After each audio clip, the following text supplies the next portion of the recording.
APBD tahun anggaran 2026 menyampaikan apresiasi atas penyampaian dokumen tersebut yang telah disusun dengan berpedoman pada KUA PPAS 2026 serta ketentuan peraturan perundang-undangan. Namun sebagai bagian dari pelaksanaan fungsi penganggaran dan pengawasan DPRD, fraksi kami memandang perlu untuk memberikan sejumlah catatan strategis serta pertanyaan yang bersifat klarifikatif maupun pendalaman terhadap berbagai komponen dalam rancangan APBD tahun 2026. Hal ini dimaksud agar arah kebijakan anggaran dapat benar-benar mencerminkan prioritas pembangunan daerah, efisiensi pembangunan sumber daya serta keberpihakan kepada kepentingan masyarakat. Oleh karena itu, berikut kami sampaikan beberapa poin pertanyaan dan penegasan yang kami nilai penting untuk mendapatkan penjelasan lebih mendalam dari pemerintah daerah. Pertanyaan dan catatan umum. 1. Tema dan arah kebijakan APBD 2026. A. Bagaimana strategi pemerintah dalam daerah untuk memastikan bahwa program dan kegiatan yang diusulkan benar-benar selaras dengan RPJMD 2025-2029 serta prioritas pembangunan nasional dan provinsi. Yang B. Apa indikator utama yang menjadi tolak ukur keberhasilan APBD 2026? 2. Penurunan pendapatan transfer.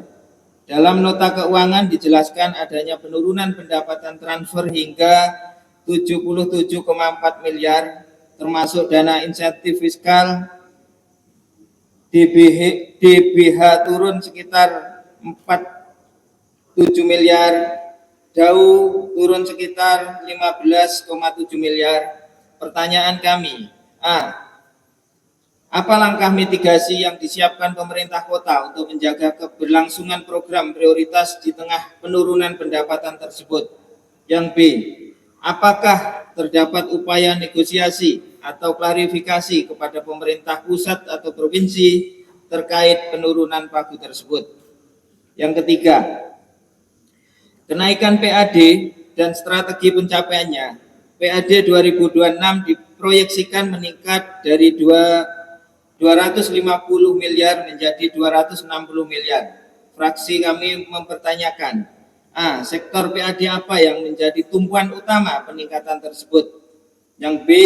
Bagaimana rencana konkret optimalisasi pajak dan retribusi daerah terutama terkait kepatuhan wajib pajak, pemanfaatan teknologi informasi, penerbitan aset daerah dan objek retribusi. Yang C. Apakah target kenaikan PAD realistis dengan kondisi ekonomi masyarakat saat ini? Fraksi PKS mohon penjelasannya. Romawi kedua, pertanyaan dan catatan bidang belanja daerah. 1. Struktur dan prioritas belanja. Tercatat total belanja meningkat menjadi 987,8 miliar yang semula 967,7 miliar, namun tetap memerlukan dukungan pembiayaan karena defisit. Fraksi kami mempertanyakan, A. Bagaimana Pemkot menjamin bahwa belanja fokus pada program prioritas yang langsung menyentuh masyarakat? B. Apakah proporsi belanja pegawai masih dalam batasan maksimal 30% menuju ketentuan tahun 2027? Kedua, belanja pendidikan.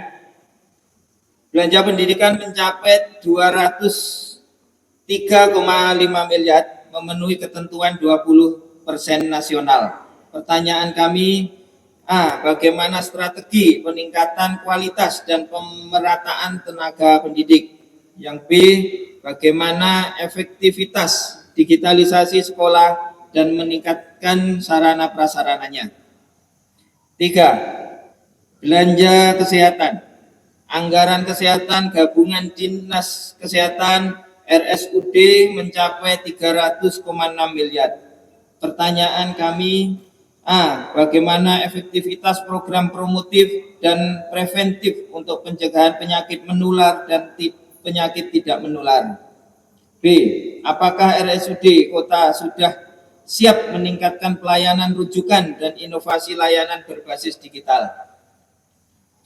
4. Infrastruktur PU dan permukiman.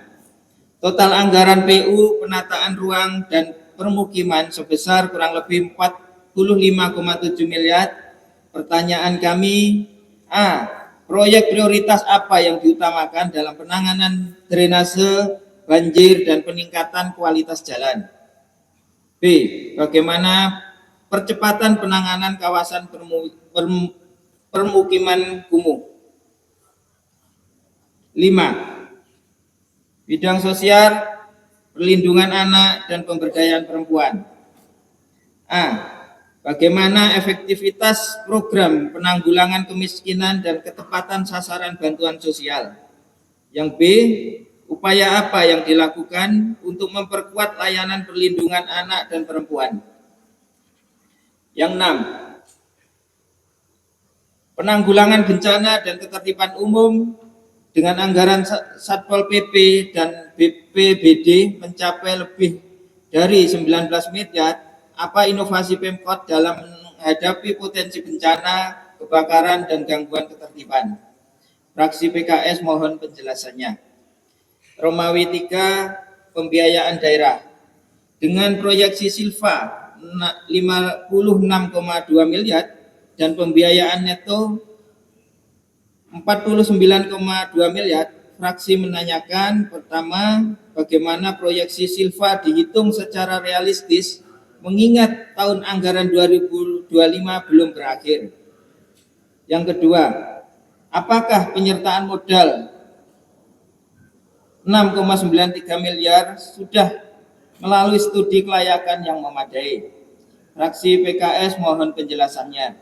Saudara pimpinan rapat dan hadirin yang kami hormati, demikian pandangan umum fraksi PKS terhadap rancangan APBD Kota Probolinggo tahun anggaran 2026 kami sampaikan. Harapan kami, jawaban pemerintah daerah Kota Probolinggo nantinya dapat memberikan gambaran yang lebih komprehensif sehingga pembahasan RAPBD dapat berjalan efektif dan menghasilkan APBD yang berkualitas, akuntabel, dan pro rakyat. Wassalamualaikum warahmatullahi wabarakatuh.